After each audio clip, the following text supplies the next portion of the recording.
The first time I saw her, the room felt impossibly small.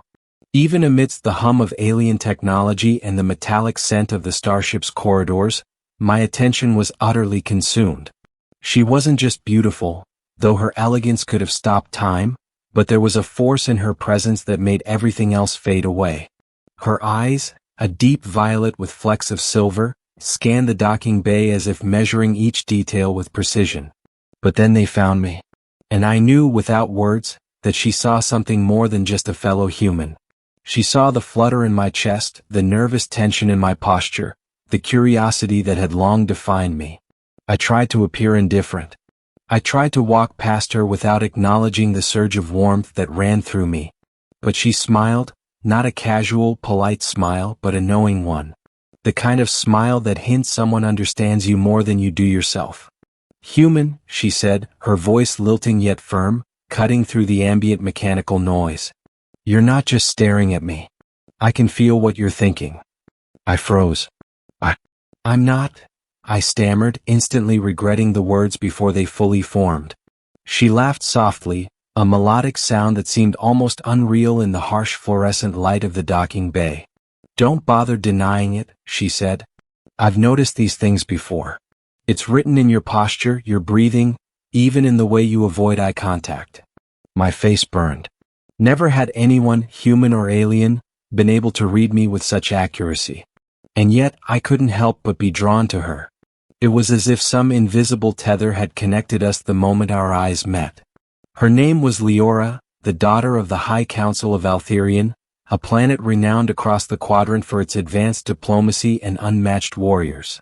And I was a human observer, sent to study the alien cultures of the Perseus cluster. Ordinary in every way, except perhaps for the intensity of my feelings, which I now realized were no longer under my control. The beginning, an unexpected meeting. The mission had been simple: observe, record, and maintain distance.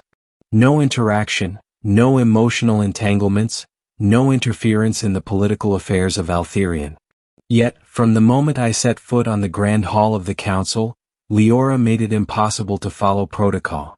She moved with a grace that seemed effortless, her presence commanding yet gentle. As she passed by, our shoulders brushed. Just once. But it was enough to send an electric charge through me. I looked down, cursed under my breath, and hoped she hadn't noticed. She had. Her eyes met mine from across the hall, and a faint smirk tugged at her lips. The kind of smirk that said, "I know you feel it too." Throughout the council meeting, I couldn't concentrate. Every time she spoke, I heard her voice echo in my head long after the words had faded. When she laughed, I felt it like a physical pulse in my chest. And when she tilted her head, considering a proposal from one of her advisors, I knew she wasn't just analyzing policy. She was aware of me, of how much I was captivated by her. It was terrifying and exhilarating and utterly consuming.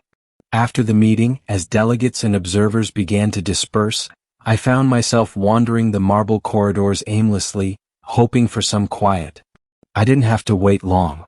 Leora appeared at the end of the hallway, leaning against the railing of an observation deck that overlooked the luminescent city below. "You're wandering again," she said as if reading my thoughts aloud. "Trying to escape the meeting or trying to escape me?" I swallowed hard. "Neither. My voice faltered. I needed air." She stepped closer. "Air or courage?" Her question made my pulse spike. "Both," I admitted. She smiled softly, taking the first step that closed the space between us. "Then you'll need both to survive what's coming," she said cryptically. I didn't understand what she meant yet. But I wanted to. More than I had ever wanted anything in my life. The middle, trials and growing bond. Over the next several weeks, my mission became increasingly complicated, not just by the political intrigue of Altherion, but by Leora's undeniable pull. She found ways to cross paths with me, sometimes under the pretense of formal discussions, other times in moments of rare solitude. One night, the city of Altherion experienced a massive power surge, caused by a meteor storm impacting the energy shield grid. Panic spread, alarms blared, and security drones activated across the capital. I found myself trapped in the council chambers with her, and for the first time, All pretense fell away. "Stay behind me," she ordered, her tone commanding yet protective. I nodded, heart racing, aware that my own fear was mirrored in her eyes, not fear of the meteors but fear for me. For us. As the emergency lights flickered, we found ourselves cornered by rogue drones malfunctioning due to the storm.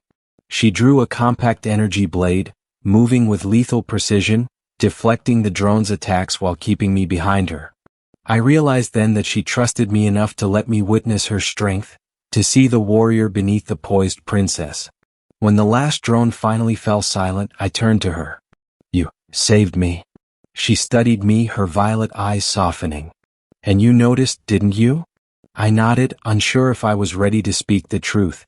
But she didn't need words. She stepped closer, brushing a lock of silvery hair from my forehead. "I noticed your feelings the moment we met," she whispered, "and it was like a key turning in a lock I didn't know existed. And I've been waiting to see if you'd survive long enough to tell me yourself." The climax, confessions under the stars.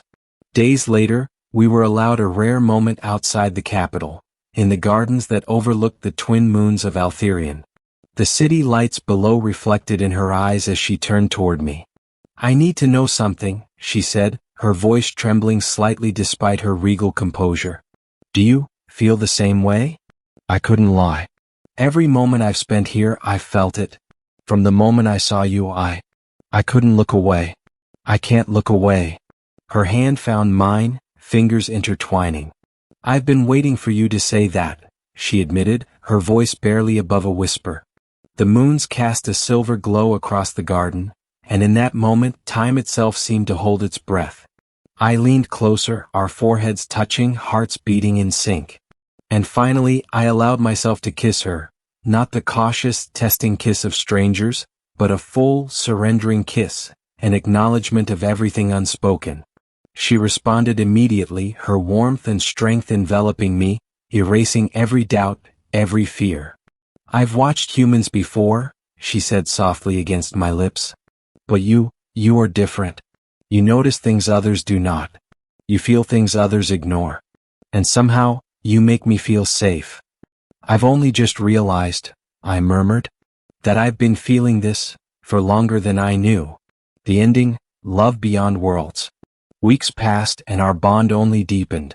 I was no longer merely an observer on Altherion. I was a part of it, a part of her life, a part of her heart. We faced challenges, diplomatic disputes, interstellar tensions, and the constant whispers of those who doubted a human could ever belong among Altherion royalty. But through every trial, every moment of danger or hesitation, Leora and I found solace in one another. One evening, in the quiet of her private chambers, she turned to me, eyes glimmering like starlight. "I once believed humans were fleeting, incapable of understanding the depths of our world. But you are different. You notice everything, even the small things. And I love that about you." My chest tightened. "I love you," I said simply. "I've loved you from the first moment I saw you, even before I understood it myself." She laughed softly, a sound that seemed to make the walls of the palace hum with warmth.